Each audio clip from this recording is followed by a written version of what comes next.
Welcome to another edition of Slingin Dirt, where all we do is talk dirt track, presented by Lost Dog Design. LostDogDesign.com is where you can get all of your social media, networking, Facebooking, MySpacing, tweeting, all of it. You can get it all done there. You can also get a website designed, fully designed, and maintained for you, plus graphic arts design. They'll do it all for you at Lost Dog Design. Get to them today and talk to Raina and Dave, and they'll do you right as far as social media and web design goes. So we really appreciate them helping us out and making sure that Slingin Dirt is posted on the Facebook pages and on the YouTube pages each and every week. Joined in studio by special guest Tom Grosso. Jesus. It's okay. I only had it written down. Really? I just want to remind everybody that He's a living legend. I'm a professional announcer, too. Well, I don't know if I call it professional. Announcer at Eagle Raceway. We're going to talk about Eagle this week. Your guys' season wrapped up. Unfortunately, wrapped up a little bit premature because of the odd thing we had. What happened last week? Yeah, some rain finally. Huh? This thing just came out of nowhere, and we got some rain. So it was really odd to see that happen. But yeah, so they got a little bit of rain, and unfortunately not able to run on Saturday night. So the points are final. We're going to talk about the championships and who finished where. But before we get to all that, Friday night you do the Little E racing at the kart races. So talk a little bit about how that season's gone for you guys. We're in our second year down there with Mini E Speedway. It's really been a great deal. It's kind of a farm club, if you will. You know, kind of gets the younger racers into it, and it's been very successful. Nearby track Waverly closed, so they opted to build this track in the infield of the big track, give it some credibility, you know, and we've just had a terrific turnout, a lot of young racers, and really it's been very good. We got 2 more races. We'll wrap up our season. Of course, we got the Nebraska Cup coming up on the big track. We're going to do a Mini E Nebraska Cup. And we're going to have a small, even pageant, if you want to call it that, for 3-year-olds to 11-year-olds. Yeah, I saw that on something Facebook. For everybody. I saw that on Facebook. You guys were taking contests. I believe that's over with now, right? Yeah, well, they're going to honor whoever the Mini E pageant winner is going to be. That's coming up. But that'll be 2 more Friday nights, and then that's it. Yeah. So tough it's a little tough to see the season end up. Yeah, it is. It's been really terrific. Of course, you talked about the weather and stuff. We really had 0 rainouts as far as the kart track goes. I think we rained out once, and even on the big track, we've had really good luck as far as the rain goes. I think one rain out. If my memory serves me right, the only rain out you guys have had was when the World of Outlaws was supposed to be there. And last week. Yeah, and last week. Yep. So just been a good week. Yeah, it's been a good season. I tell you what, though, you gotta give Eagle Raceway credit. I mean, they worked their tail off to get the races in Saturday night, and as close as the points were, you know, as you and Stain are going to go into here in a little bit, as close as the points were, the racers really wanted to race it out and give the fans something to see, and you know, so I got to give kudos to Eagle Raceway for trying to get the show in. Yeah, last Saturday night, I mean, that was a perfect example. They called that race very late. I mean, ordinarily Roger will call it around 10:30. And we talked about 10:30, and he goes, "What do you think?" And I go, "I don't know," you know. And so he waited. He waited till about 1:30, and of course it washed out. Yeah, that sucks. Yeah, it does. I'm a little bitter about the rain last weekend because it was the first time I've been camping in about 10 years, and I got to sit in a cabin all day. So had we gotten the races in Saturday, how many cars do you think we could have seen at Eagle Raceway that Saturday night? Well, with all the other tracks that had already canceled early, the guys that are racing for regional and national points, obviously they would have been looking for a place to come. And normally we average in the 150 car category for the weekly show, and I'm thinking that thing could have got up to our record, which we said earlier in the year, 182 cars. I think that's been our strong suit all year long, is that we will race, and a lot of other tracks don't or cancel whatever because of weather, and there's usually enough time for some of those guys to get from those tracks to come to Eagle. Because you'll see these guys roll in at the last minute, and some of them, it's very cool to see. Yeah. And it really ups the car count. We'll talk about the championships as far as the kart series goes. Okay. How did it go this year at Eagle, and who won what? Real good. We run 2 divisions, which are basically flat karts and cage karts. And flat karts, kind of everybody's familiar with those. There's no roll cage on them. Cage karts obviously have a roll cage. But flat karts, we have an amateur division, which a lot of times the helmet is bigger than the kid, but it's very cool. Our winner there, Drake Bullmeyer. So none of them are going to be throwing helmets if they get mad. Probably not. The helmet will throw them. Yeah, they hold on to it and fall over. But no, it's really a good bunch of kids. But Flat Cart Junior 1, Garrett Legg picking up the win there, the championship. Adult Stock Heavy, Mike Flaherty. Junior 2 Mediums, Nick Nicolite. That's a fun class, a lot of teenagers in that one. Flat Cart Adult Stock Medium, Scott Tilton. Flat Cart Adult Clone. Again, that's a fun class. Colton Anderson picking up that championship this year. Flat Cart Junior 2 Heavy, Hunter Weber out of Council Bluffs. Flat Cart Adult Animal, Jim Flegg, who's been racing a lot of years. He actually ran at Sunset with the big cars years ago. So a lot of these guys are back in it, at least with, and we'll get to that a little bit later in the cage carts, but in the cage cart in the rookie division was Colt Pugh. Cage Cart Junior 1, Drew Baker. And these are just enormous classes. We're running actually 2 sets of heat races, and then we run B features in a lot of these classes, and then the A main. Junior 2, Cheyenne Purchase. Cage Cart Adult 206 Lights. This will be a familiar name, Howard Koziel.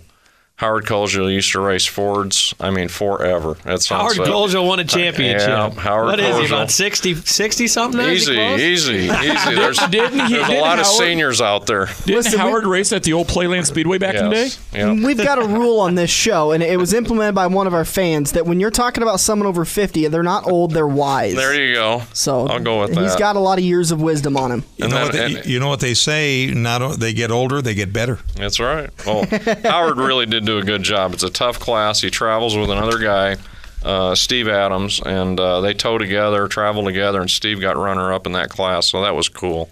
And I don't think anybody has any more fun behind the wheel than Howard does. And he's got a smile on By the his way, in face. case you're listening, that's the voice of Stan Caesar. I didn't get to intro him. You were busy working on your points for I'm coming in later when we start talking about the big track. And I got Stan's name right. Tom Grasso. Yep.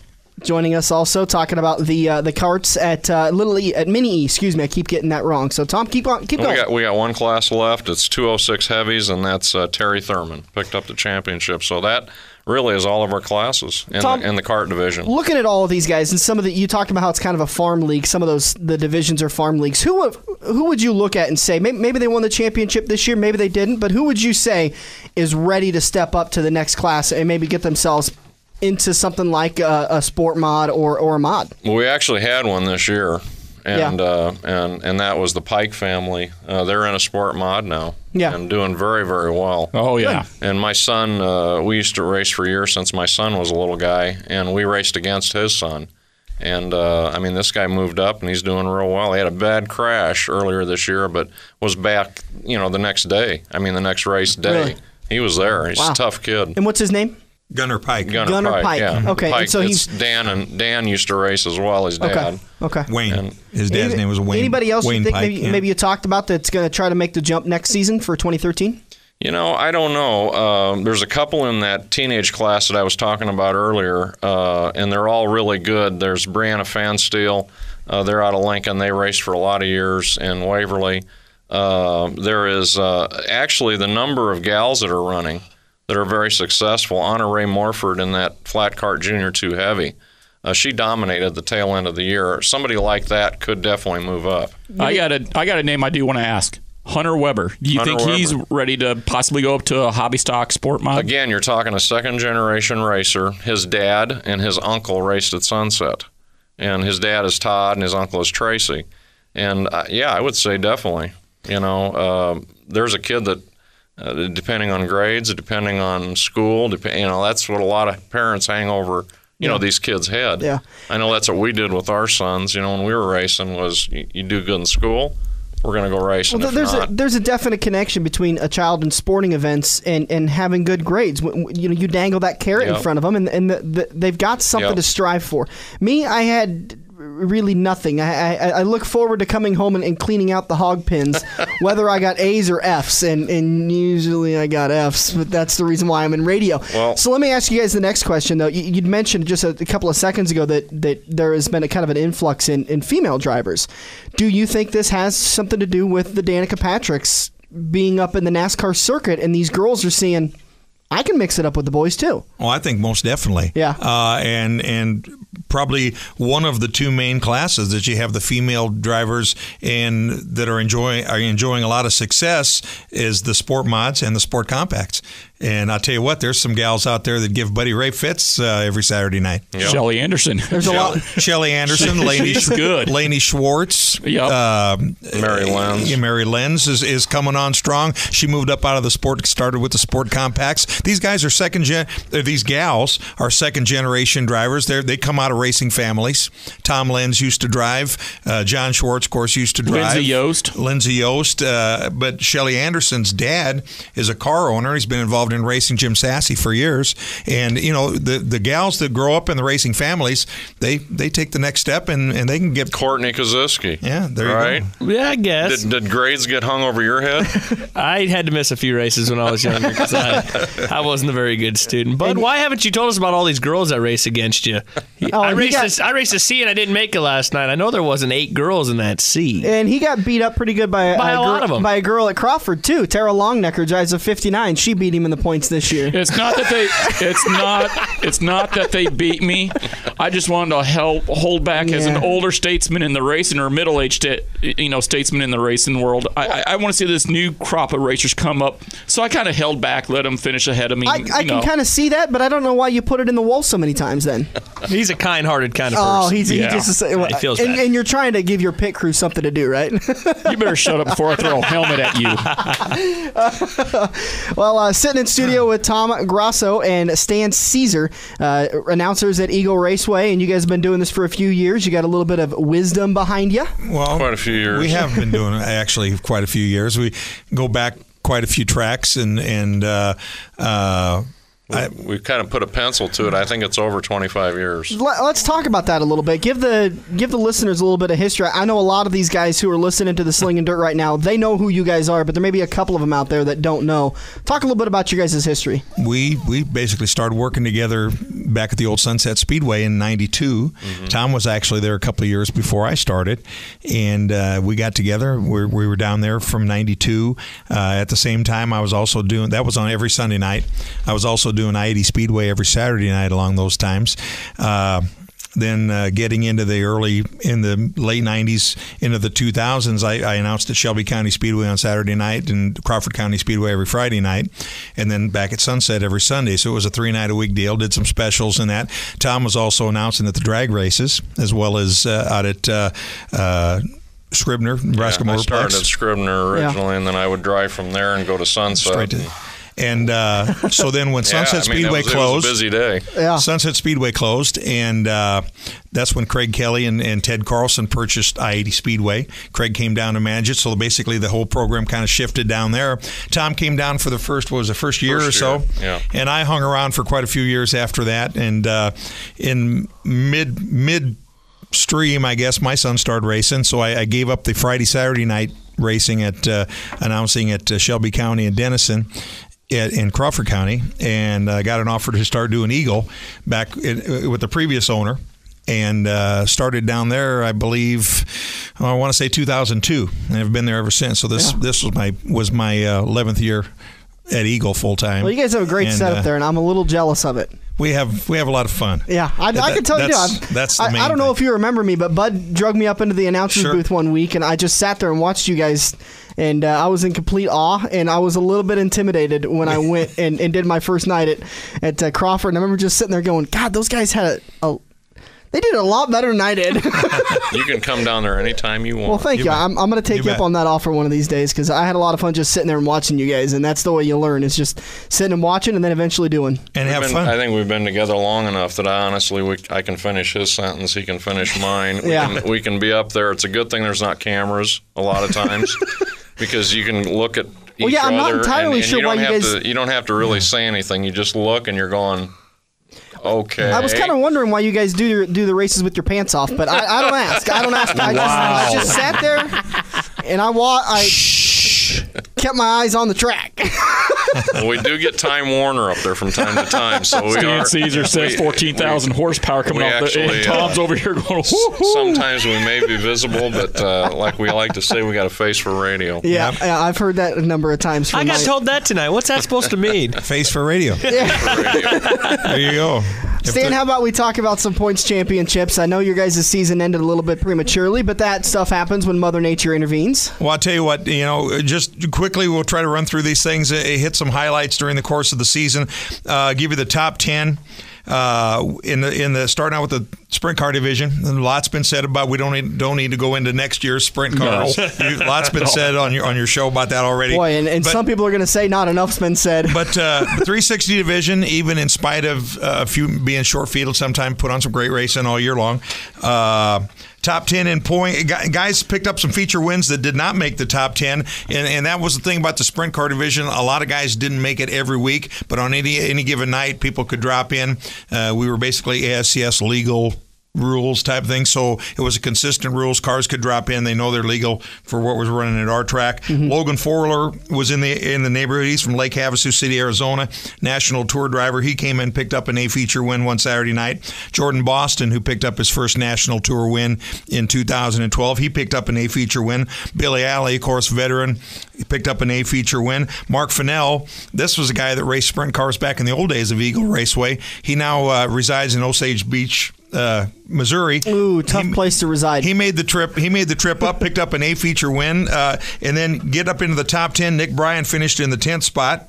Gene Ackland, of course, in that 9th position, a long-time racer out of Lincoln, Nebraska. In the 8th position, Jack Dover, who, whenever he wasn't racing on the National Tour, Eagle Raceway was kind of his home track. He picked up 3 A feature wins on the year. Wow. And only made, I think, out of his 9 visits at the track, picked up 3 A feature wins. He came home in the 8th spot. Tad Holloman in that 7th spot, and again, he's in a couple of different cars actually this year. I think Jack's actually battling for the Midwest ASCS Championship, isn't he? That's going to come right down to the wire. There's actually been a change now with that injury. Well, we talked to Stu last week on the front stretch, and you could hear it in his voice. It just sucks. I mean, tough deal. He had that championship. Well, he didn't have it, but he had a pretty good grasp on it. Yeah. Jack missed a race due to his crash at I-80 earlier in the year. Jordan Boston had a crash where he dropped out and missed a race. So consequently, that gave Stu a little bit of an advantage. Mm-hmm. And so he was out there a ways. But these guys with 5 races left on the schedule, they had a shot, And with Stu's injury, it made that shot looking a lot easier. And I think it's going to come down to between Jordan and Jack, and it ought to be a great run right down to the finish. Oh yeah, definitely. A guy that was actually the true rookie of the year probably last season, Lee Bowes. He's a second-generation driver. Guy struggled most of the year, made every night. He was there all 15 nights, come home 6th in the final point standings. And a guy getting in really into the top 5 and has been doing it a long time, Doug Lovegrove, the 44 machine. I mean, really, that's terrific, getting into that top 5. John Clabundi, who's a former track champion at Eagle, finished in the 4th spot. The guy that finished 3rd, Tyler Drucke, second year 360 sprint car driver, first full season of competing in Eagle, picked up 3A feature wins on the season. He came home in the 3rd spot. Awesome. And in that runner-up spot, he got a feature win, and he's been upside down a couple times. He's had kind of a tough year, but he came back, and I mean, really tough, and that's Trevor Grossenbacher. I mean, just really, I think he ran very, very well this year. Very, very well. Like I said, it was going to come right. Going into last week's action, the race that we got in, he was actually running second to Mike when he crashed out of the feature and giving it 110%. Unfortunately, got up on the wing, but he comes home in the 2nd spot. And the guy that picked up the win, which is his 6th season championship at Eagle Raceway, he ties John Gerloff, Kevin Larkins, some guys that are legends at Eagle Raceway. Mike Boston picked up the points championship win. He had 4 A feature wins in the 2012 season. What was the point differential between 1st and 2nd? 88 points. Okay. Yeah. How many points can you get in a night? Is it going 150 points? Okay. Going into 2 weeks ago before Trevor crashed out, it was like I think 32 points difference, and it was going to be 2 nights of racing left, so it was kind of up for grabs. But with Trevor crashing out, that kind of shut the door on that deal. In the sprint cars this year in 2012 at Eagle, In your opinion, I mean, you watch all the classes every night. Who do you think was the most improved in the sprint cars? Improved? Because I'm going to go on record saying my favorite was Tyler Drucke. He really came alive this year, I thought. He was good because he's a young guy and he's new on the scene. But to answer your question, in my opinion, it'd be Trevor. Yeah, Trevor Grossenbacher, I thought, just did terrific this year. Yeah. And this is his third year in a sprint? Actually, I believe his fifth year in a sprint. Oh, fifth. Okay. Fifth year in a sprint for Trevor. But you're right. Tyler probably could be the most improved driver because, like I said, he had made a couple. He had been to Eagle and did a couple of the national tour shows in 2011. Ended up on top of the wing one night. Tried to knock the wall down and didn't do so well. But boy, he came back and those guys. He's got some really smart guys on the crew, and they put a good setup underneath that car. He's got good equipment. He's a young gun. I think he's going to be tough. Stan, where are these guys going to run next year? Since the 360s aren't going to have a regular. I think most of them will be following the ASCS Midwest Tour. Yeah. There's going to be quite a number of races at I-80 Speedway. There'll be probably some races at Junction Motor Speedway again. Might even be a few races at Eagle. It's not out of the possibility. They're looking at some tracks like Butler County, possibly maybe even Crawford County on an occasion. I know that used to be a mainstay was the ASCS race at the fair every year, and this year they ran a different sanctioning body. But there's still going to be plenty of 360 racing going on, and I think the 305 class is going to bring a lot of new people up into the class that maybe were intimidated. B, cost-wise, couldn't afford to make the jump up into sprint car racing. I think it's going to be win-win for both parties. Yeah, I kind of agree. I was actually thinking a lot about it this weekend, kind of going through the interviews we'd done with Roger, the two of them we did, and then we had Andy in here and his crewman. I can't remember his last name now. Adam Gullion. Yes, we had those guys in here, and we talked with Smiley Sutton and French Grimes, and I was thinking a lot about that, and I honestly think this is a great move for Eagle. Well, I think, like I said, there's two sides to every story, and I happened to listen to that broadcast. Maybe a few things were taken out of context, some of the comments that were made, but I think there's a place for both groups, and I think. The 305 guys, I think it's going to be a stepping stone. Yeah, I think guys, once they get into that 305 class, they're going to look just like the guys that get into the Sport Mod division. They want to eventually move up into the full-blown modifieds, like when Andrew started out. He might have started out in the Grand Nationals or the Crate Late models. Now he's up running the touring shows and stuff like that. You got to crawl before you walk, and that making that jump all the way up to the top class from zero is a pretty intimidating jump for a lot of people. Exactly. Not only financially, but talent-wise. And frankly, in any professional sport, you don't see anybody go from one level all the way up to the professionals. There's the farm leagues, there's the getting the experience behind it, and the 305s are going to offer a cheap alternative. Certainly. So farm leagues, talking about farm leagues, you got your support classes, that are down there. The other four classes that are at Eagle Raceway every Saturday night. One of the most competitive classes. We had 12 winners out of 15 nights of racing in our IMCA hobby stock class, and the guy that picked up the points championship went winless during the whole season. Mm-hmm. So you can have a championship and go winless, and consistency is the key. He was always right there. You had Jesse Van Lanningham came up from Beatrice, picked up an A-feature win. Adam Armstrong came up from Beatrice, picked up an A-feature win. Jim Hall, also R.J. Macue, was kind of retired from racing this year, but he was sub-driving for one of his buddies. He picked up a win. Lee Kroc picked up 2. Don Hall Jr. and Casey Moore all picked up wins, finishing outside of the top 10. And Dan Noonan started, at least got into the top 10, so that was good for him out of Lincoln. Tim LaPointe finishing in the 9th position. Derek Noonan in that 8th spot. Bill Whaler out of South Sioux City came down every Saturday night, and he picked up an A-feature win, finished in the 7th spot. Justin Busboom, a couple of years ago, he's one of those guys that moved up out of the sport compacts, and he got an A-main win.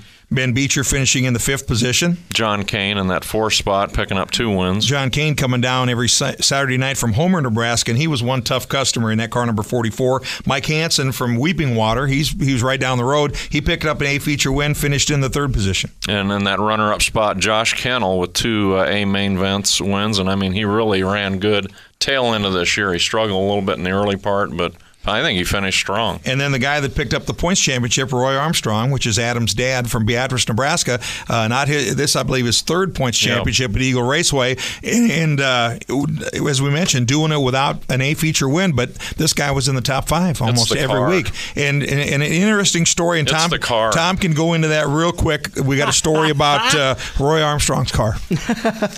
I used to have a bunch of these old Buick Regals, and it was my son's college car. That's the car he's running right now. Really? Yeah. So it doesn't quite look like it anymore, but that's the car. Roy had an ad said, "Boy, anybody that's got Regals or Cutlasses or anything like that, bodies, let me know, because I'm always on the lookout to buy car to build new race cars out of." Yeah. Tom says, "Hey, I just happen to have a Buick Regal." It turns into the car he picked up the points championship with. Nice. So kind of. He always gives me one of these. That's the car, and he's pointing at it, and I go, "Thanks, okay, thanks for the car, appreciate it." Arguably one of the most competitive classes and really fast side-by-side exciting racing, the IMCA A-Modifieds every Saturday night. Oh, good Lord. Without a doubt. Off the charts. We had 7 feature winners in 15 nights.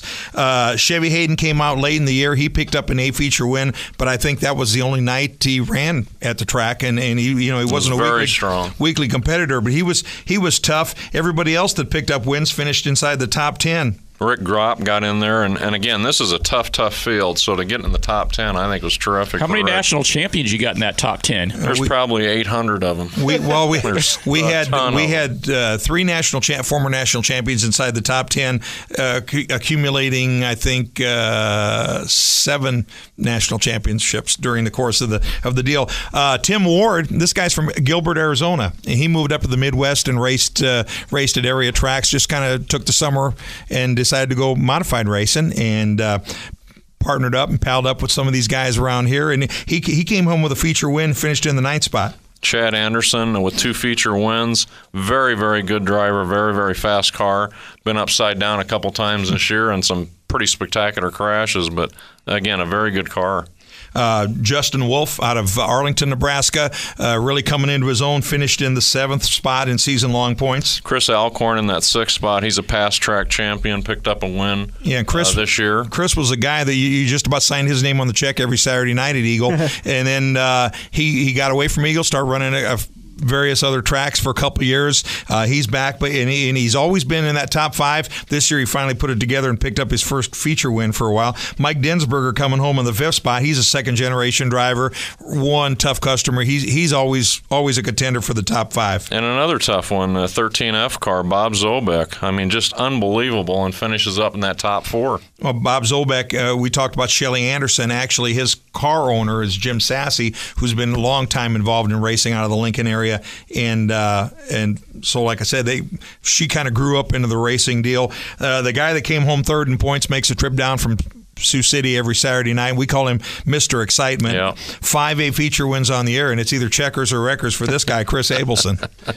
Runner-up, I mean, everybody knows him, the Jet. Johnny the Jet Sadoff, finishing up in that runner-up spot. 3 feature wins. He's always right there. And it was down to like 34 points with a night to go that we didn't get a chance to race. If there had been problems somewhere along the line, he's right there, ready to be the champion again, because he's been for the last 2 years. But Dylan Smith coming home with 2 A-feature wins and picking up the points championship. Way to go for Dylan, uncrowning the king in the Jet, Johnny Sadoff. Absolutely. So, let me ask you guys a real quick question. Take a little bit of a pause from the points, but I think it was the first Slingin' Dirt that we did. We had a special guest on, and probably one of the more colorful guys we'll ever have in the studio, Brody Tolick from Australia. He was helping out. Yes, he was helping out Jack Dover, and he asked a question that I didn't have the answer to.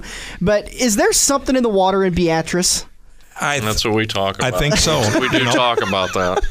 There's got to be something in the water in that town, because there's probably some tough racers come out of Beatrice. Not just a lot of racers, but good racers. They're good. You bet. They're damn good. And then a guy that is a former track champion at Eagle, Jordan Grabowski. Yep. He chooses to race elsewhere on Saturday nights now because last year because of some sponsor commitments, racing down at Marietta, Kansas. But this year, I think he's just locked into down there. He's racing to beat maybe 2 or 3 good cars, and I think it might be just a little bit easier for him down there to pick up the win down there. But Eagle, one tough place to get a feature win on Saturday nights. To answer your question on that, I'll just equate it back to drag racing for a second. When I was at Scribner, we would say that about Fremont. And per capita, for the population, for everybody that's racing out of those smaller towns or smaller cities, it was unbelievable how many guys came out of Fremont. And there was a ton of Fremont racers at Sunset Speedway over the years. But I would definitely say that about Beatrice, without a doubt. I kind of wonder right now how many people just reached for their phone. And a great that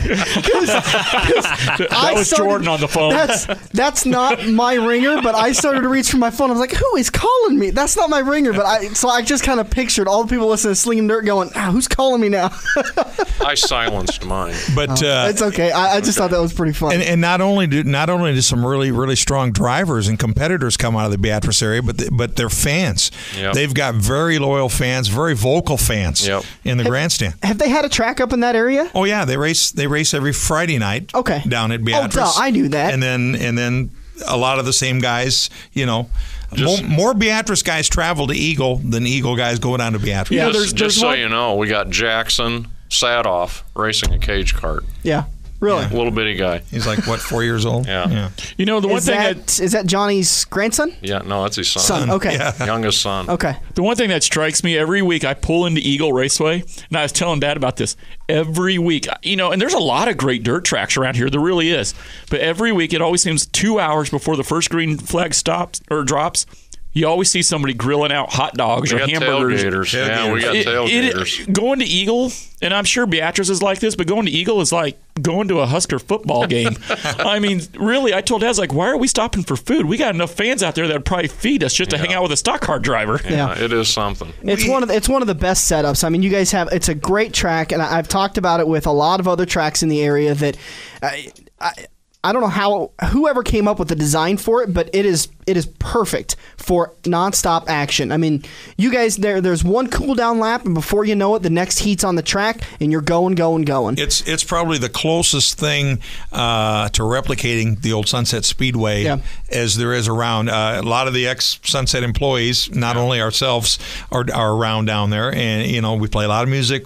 We have a lot of fun. We get the people up and going. And, the other thing is this sounds like a kind of a bad thing to say being a dirt track fan, but it's not blatantly loud. Like there's times when I was sitting at Crawford and it almost hurt my ears when they came out of turn 4 and they were on the throttle. But the way that Eagle is just positioned and knowing sound, the way sound travels, it goes up and not into the crowd as much as it would if it was a flat straight on with you. And there's just a lot of things about that track that just works out perfectly. Well, it's designed that way so they can hear us. That's right. Yeah, that's true. The most important part. How about what's our next division? Let's get back to about? Point standings, Buddy's class, the IMCA Sport Mod division, and talk about the second most competitive class. 11 different feature winners out of 15 nights of racing in the Sport Mod. Jesse Sobbing graced us with his presence one Saturday night, and of course, when he was in the house, he took the A feature win. Josh Blummer came from Maryville, Kansas one night, picked up an A feature win. Benji Legg, who was formerly a regular in Saturday night action, he's one of the Beatrice guys again. Didn't make a lot of appearances up there, but he picked up 2 A feature wins. And Steve Swarthout out of Beatrice picked up 3 feature wins. Again, a guy that doesn't compete every Saturday night, but he's there probably every other week or every third week, and when he was there, he was a formidable competitor. And again, breaking into that top 10, Shelly Anderson picking up first feature win for her, and just a wonderful young lady. Kevin Yoakum out of Roca finished 9th in the points. He had an A feature win. Bob Rusinger in that 8th spot. And a guy that dominated this class actually a couple of years ago when they first started it, Denny Burgon Jr., waited till the last week of the season to pick up his first feature win. He got 1 feature win, come home 7th in the season-long points. Had quite a celebration, too. Yeah. Did he? Yeah, he did. It was very cool. In the 6th spot, Kevin Anderson, we always like to kid him, the 22K car. Big Again, motor. with the internet chatter, and so forth. He's got the big motor. Big motor. That stems from his hobby stock days when he was. We're If you ever meet Kevin Anderson, you'll always hear about the motor. Yeah. I think Kevin was our first interview this year, wasn't he? I think on so. On the front stretch. Yep. Kevin Anderson out of he owns the Auto Connection in Lincoln. And obviously he was found to be legal, but still everybody remembers the big motor. I don't know if you guys listened to the IMC interview we did last week on Slingin Dirt, but it is a lot like that where IMCA and every track and every promoter gets kickbacks? Is that the case? Yeah. I love that rumor. Dustin Thayer out of Bellevue coming home in the 5th spot. Sean Harker in that 4th position. And there's a guy, he's raced everything. He worked his way up through the ranks, started out in street stocks and hobby stocks, moved all the way up to touring late models. Where's he from? He's from Nebraska City, Nebraska. No. Oh. We haven't got to him yet. Right. Sean Harker, he says I had the most fun racing in the Sport Mod division. Sean Harker has a blast. We kind of call him the Shark from Sean and Hark. But anyhow, the guy Tom was alluding to. Where's the number 3 guy from? The 3 guys from Beatrice, Nebraska. Another one. There we go. Another Beatrice guy. He picked up the points championship the last 2 years, fallen short this year, but he was in the running. He was only 19 points out going into that only 7 points out going into that last night of racing that didn't happen. That's Gary Sadoff, who is a relation to Johnny, but not a brother. Cousin. Yeah. Runner-up spot was Matt Richards, and picking up a feature win there, which is very cool for him. And that's kind of a heartbreaker for Matt. He was 2 points out of winning that points championship going into the final night of racing. Yep. And it was going to come down to the final checkered flag. But very deserving victor coming down from Sioux City every Saturday night. Picked up 3 wins along the way. Jeff Olson, your point champion in the Sport Mod division. In the Sport Mods, Where did Bud finish in the Sport Mods? Bud, did your sheet go that low? Bud finished. Let's see. About 30th, I think. I got to get down to the 4th. 64, sheet. 75, 88, 90. We had, I think we had a little over 90 different Sport Mods raced during the course of the season. And let's see, Buddy Ray Jones has got to be on here someplace. Good You didn't even make the list? Buddy finished 30th in season-long points. But, and in fairness to Bud did some racing. He did some racing on Friday nights, and unfortunately, after the Friday night action, the car was in less than desirable condition to compete on Saturday night, so he did miss a few nights of racing. It was about 5 or 6 nights I missed. No, it wasn't 5 or 6 nights, but there was a couple of weeks at Crawford that we found out your middle name was Kurt Busch. Yes. You were one of the Busch brothers. I mean, Busch Buddy brothers. Busch. Buddy Busch, Buddy yes. Busch. Buddy Busch. Did you guys think, watching the Sport Mods this year at Eagle, that the competition had actually gone up? Not only just the car count, but the intensity in which the guys were racing. It was great last year, but this year, wow. Most definitely. And I think it will continue to go up because the way the rules are designed there, with the exception of Jesse Sobbing, he gets on the big tracks and he's just about dominating, and he's not only does he have the car dialed in, he carries more corner speed than most of the guys out there, which makes him look like he's faster down the straightaway than most of the guys out there. He drives the wheels off the thing, but I think if Jesse raced every Saturday night at Eagle, I don't think he would be dominating quite as much as he does at the tracks that he's participating at. I would also say we watch the telemetry up there every lap. I mean, I do. And it's great with the transponders. Lap times, yeah. Because you can really watch it and you can see how close these cars really are. I mean, in lap times, you can just about chart the race. Tense. And that has really tightened. That was one thing I was very jealous you guys have, is that the lap trackers and be able to tell that was so awesome. It will sit there and you mix it in with the announcement so close. I mean, shaved a tenth off that last lap, and what the 4th placement was the fastest car on the track that lap. And it's just so much information you can throw at the crowd. You can almost watch that telemetry, not look at the cars, and see who's doing what. You can, you know what I mean, without even looking at the track. Yeah. But, I think what's really cool is you can see the Sport Mods run just as fast, if not faster, sometimes as the A Mods now. On any given night, depending on track conditions, because the Sport Mods run their feature earlier in the night, and as the track dries out, sometimes it slows down a little bit. Plus, you put guys with maybe twice as much horsepower on the same tire.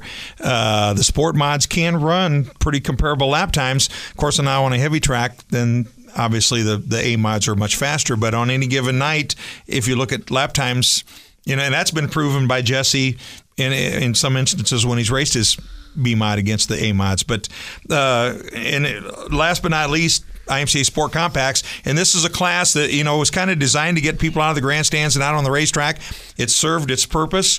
Absolutely. A lot of people have started out in that class, which have now gone on to different classes. They're not the guys that are hanging around down in there are guys that are hanging around because they're racing for purely fun, and we can mention one a little bit later on, which we'll tell you about. But most of the guys, they get out there and they get a couple years into that Sport Compact under their belt, and they're ready to move on. And it's like I said, it's and we've seen that. Like Justin Busboom's a good example, and he's done very well. Quite a number of the younger racers. And this year, the first year, obviously back with Crawford, and I can talk a little bit of experience because I did the announcing down there this year, but I honestly, firmly believe my favorite division was watching those sport compacts. They're my favorite division. Listen, you sit there and you think, well, they're kind of putzing around a little four bangers, but my God, they put on one hell of a show. Racing is racing. You don't really realize how fast they're going until something happens. Yep. Yeah. Until something happens, and one of them, we saw one a couple of years ago, Barry Kinnersley start rolling his car at the flag stand, and he ended up rolling all the way down into turn one. Jeez. And the amazing thing about it is Barry walked to the ambulance and they checked him over and he was fine, but one of his crew guys drove the car back to the pits after that. We had 1 week where we had the Crawford County Sheriffs come down and sit on the entry to turn one and radar them as they came out of fourth. We used to do that years ago, And they're pushing 55, 60 coming down into turn one. And I mean, it doesn't look like it at all. Back in the old days when it was the big half at Crawford County, I mean, some of the speeds they attained on the backstretch in like the late models and modifieds, they'd knock your socks off. I can only imagine. But, in the Sport Compact, we had 10 winners out of 15 nights. Dave Knoll Jr., Larry Cronin, Elliot Halverson, picked up feature wins, didn't quite make the top 10. Coming home in the 10th spot, guy that had kind of a tough year by his standards, but went through 2 or 3 different cars, but picked up that A feature win late in the season, Ole Olson out of Carter Lake.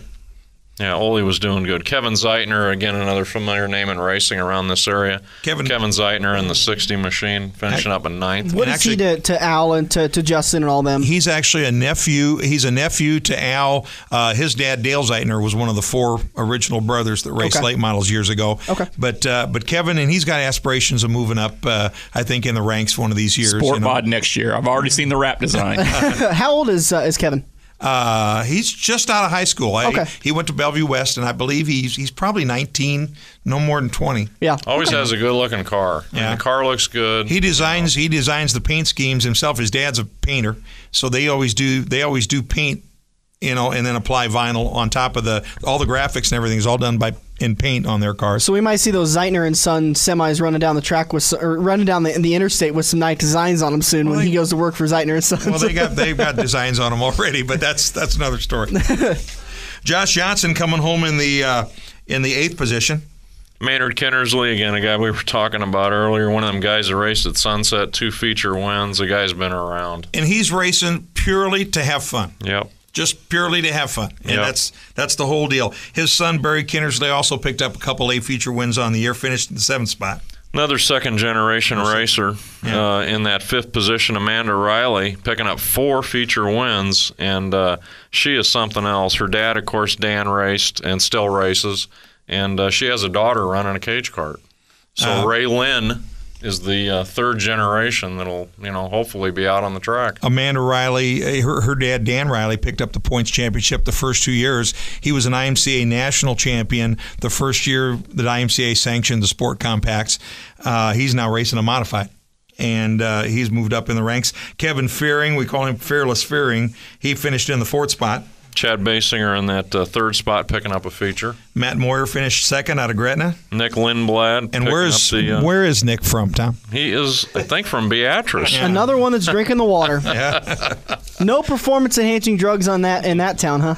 Must not be. I don't know. But I tell you what, and they come from as far north as Omaha and even farther. Guys drive from Neal, Iowa. Joe Wallenhopt every week to run in the hobby class just because he likes Eagle Raceway better than maybe a bigger track, and so What do you think? When you go back to the A mods, and I tell a lot of people this about Eagle Raceway, you have Mr. Excitement, Chris Abelson, coming from the east side of Sioux City, not in Sioux City, but he's got like 120, 130 mile drive.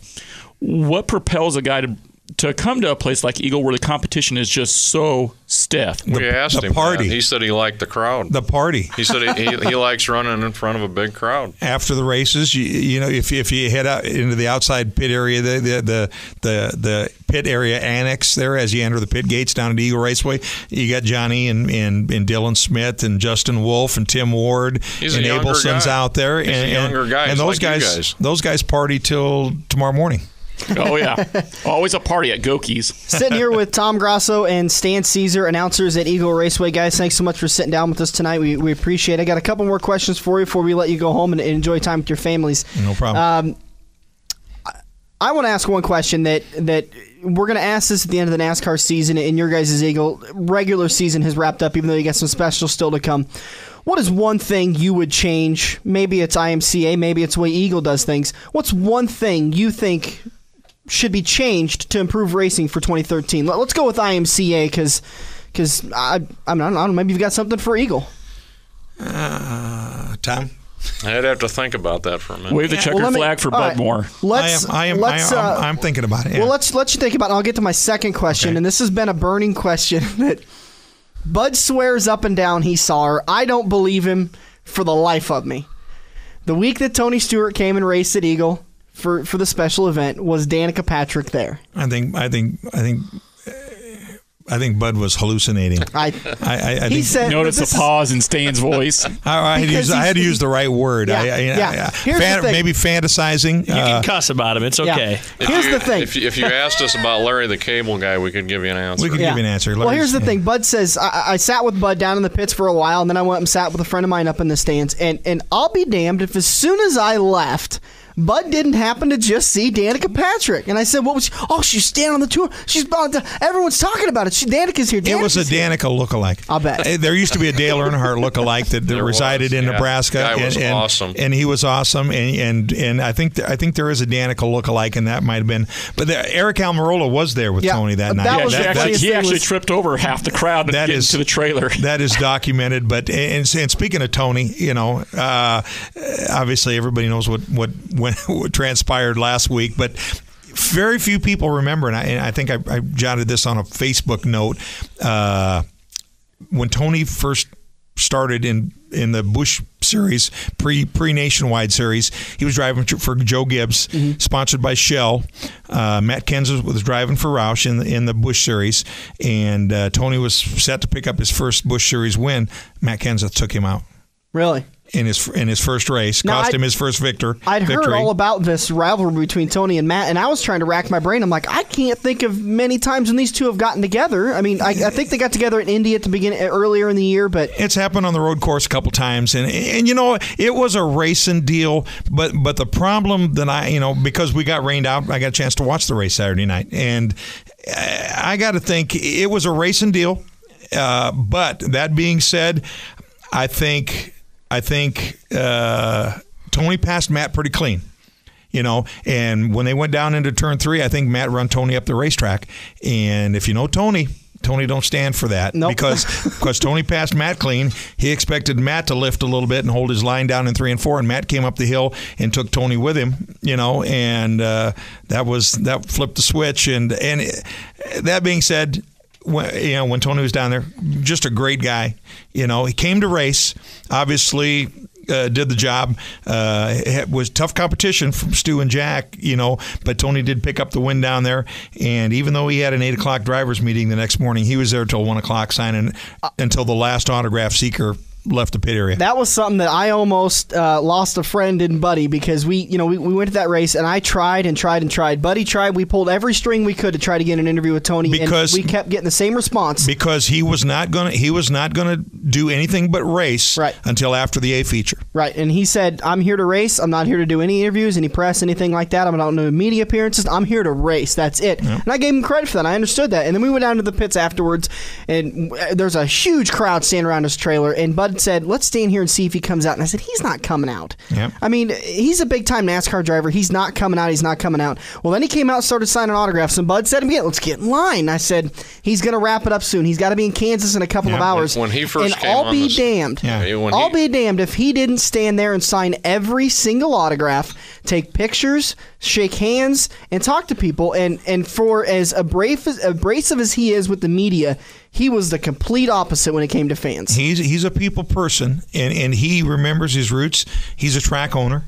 He knows the drill, you know. Yeah. And when he first came on the scene, and I remember this distinctly. He reminded me very, very much of A.J. Foyt. Most certainly. I was just about what you're talking about. You took the words. I could have completed your sentence for you.